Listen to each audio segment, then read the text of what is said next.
एक मित्र उन्होंने एक गवर्नमेंट की प्रॉपर्टी ऑक्शन में खरीद ली।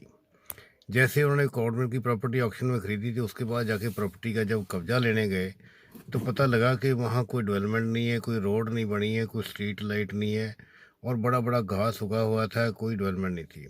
और वहाँ पानी खड़ा हुआ था, कोई जहाँ वो जो प्लाट था वहाँ तक जाने के लिए कोई रास्ता भी नहीं था।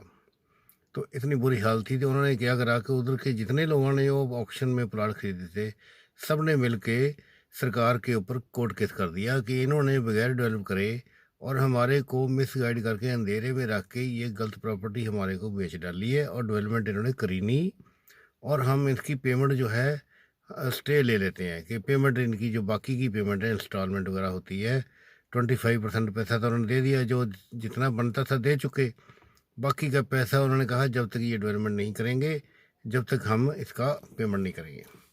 ऐसे ऐसे करके उन्होंने कोर्ट से स्टे ले लिया।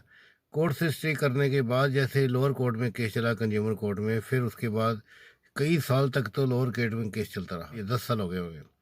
10 साल के बाद जैसे नंबर आया तो कोर्ट ने जो फैसला था, जो कंज्यूम जो अलाटी थे उनकी फेवर में कर दिया, गवर्नमेंट के यानी कि अगेंस्ट कर दिया।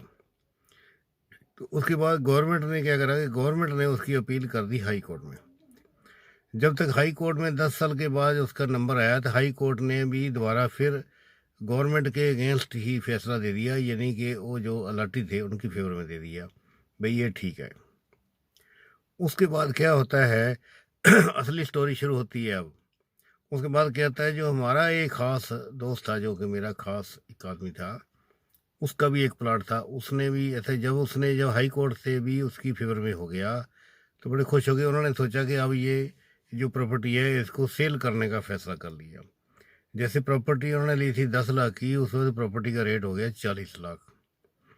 तो उन्होंने सोचा कि अब 40 लाख रुपया इसको बेच देते हैं और बेच के अपना पैसे कोई जो भी ज़रूरत थी कर लेते हैं पूरी।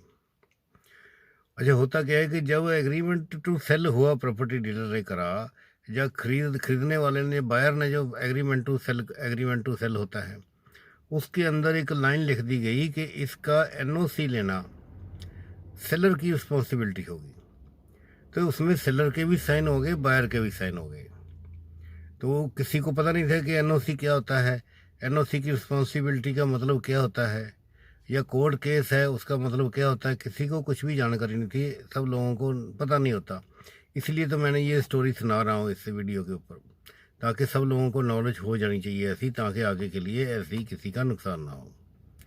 जब उन्होंने ये साइन कर दिए कि एनओसी जो लेके एनओसी के बगैर रजिस्ट्री नहीं होगी, और एनओसी प्राप्त करने गवर्नमेंट से वो सेलर की रिस्पॉन्सिबिलिटी है। तो चलो जी, सेलर उसके बाद एनओसी लेने वहाँ चले गए। जो ऑफिस था उनका, सेलर जो गवर्नमेंट का डिपार्टमेंट का ऑफिस था, मैं गवर्नमेंट के डिपार्टमेंट का नाम नहीं लूँगा क्योंकि कोर्ट केस का मामला है। तो वो उसके जब गए तो गवर्नमेंट ने कहा कि हम तो इसका एनओसी दे नहीं सकते। भी क्यों नहीं दे सकते, जबकि आपने लोअर कोर्ट में केस आप हार गए, फिर हाई कोर्ट में भी हार गए।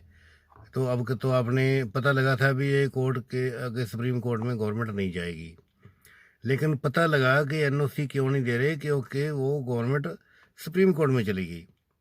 तो जब उन्होंने कहा जब तक हम सुप्रीम कोर्ट का कोई फैसला नहीं आ जाता, जब तक हम एनओसी नहीं देंगे।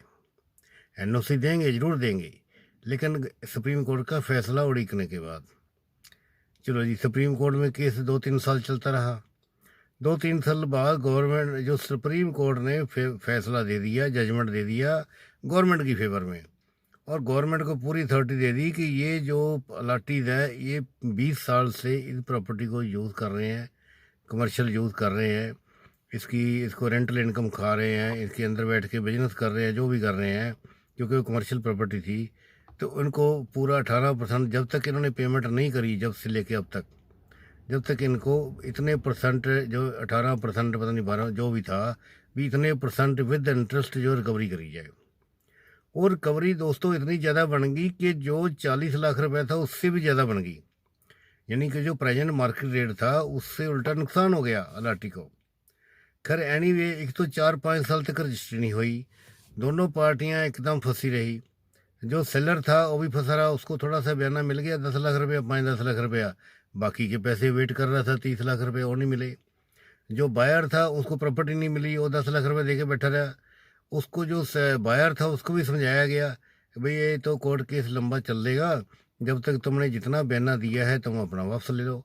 वो कहता मैं नहीं लेता, मैं वेट करूंगा कोर्ट सुप्रीम कोर्ट के फैसले की। उसको कहा भाई चल तू डबल पैसे ले ले, 10 लाख की बजाय 20 लाख ले ले। वो कहता मैं तो कुछ नहीं लेता, मैं तो प्रॉपर्टी लूंगा, जब भी सुप्रीम कोर्ट का फैसला आएगा तभी लूंगा, मेरे को कोई जल्दी नहीं है। तो दोस्तों ऐसे उलझे कि आगे अल्टीमेटली क्या हुआ, जो सेलर था उसको उल्टी अपनी जेब से 2-4 लाख रुपया दे के पीछा छुड़ाना पड़ा। और फिर जाके उसकी रजिस्ट्री अपनी उन्हें एफडी चढ़वा के अपनी पॉकेट से पैसा निकाल के वो पूरा करा। जो बैंक इंटरेस्ट था गवर्नमेंट का, सुप्रीम कोर्ट के फैसले को मानना ही पड़ना था। सुप्रीम कोर्ट के फैसले के ऊपर तो कोई अपील नहीं है। सो दोस्तों, मेरा कहने का, मुझे सारी स्टोरी सुनाने का मतलब ये है कि कोई भी प्रॉपर्टी ना तो खरीदो जिसका कोई कोर्ट लिटिगेशन या कोर्ट केस चल रहा है, और बेचना भी नहीं चाहिए। जैसे कि मैंने देख लिया, जब तक जैसे कि ये देखा इस केस के अंदर कि जो सेलर था उसको सबसे ज़्यादा नुकसान हुआ, बायर को भी हुआ। क्या हुआ? बायर को भी हुआ, सेलर को भी हुआ। अगर सेलर उस प्रॉपर्टी को जब तक उसको पूरा पता कर लेना चाहिए था, या एनओसी उसको पहले ही ले लेना चाहिए था, उसको पता लग जाता कि ये जो सरकार है इसने सुप्रीम कोर्ट में रिट कर दी है इस फैसले के अगेंस्ट, हाई कोर्ट के अगेंस्ट, तो वो प्रॉपर्टी सेल ना करता।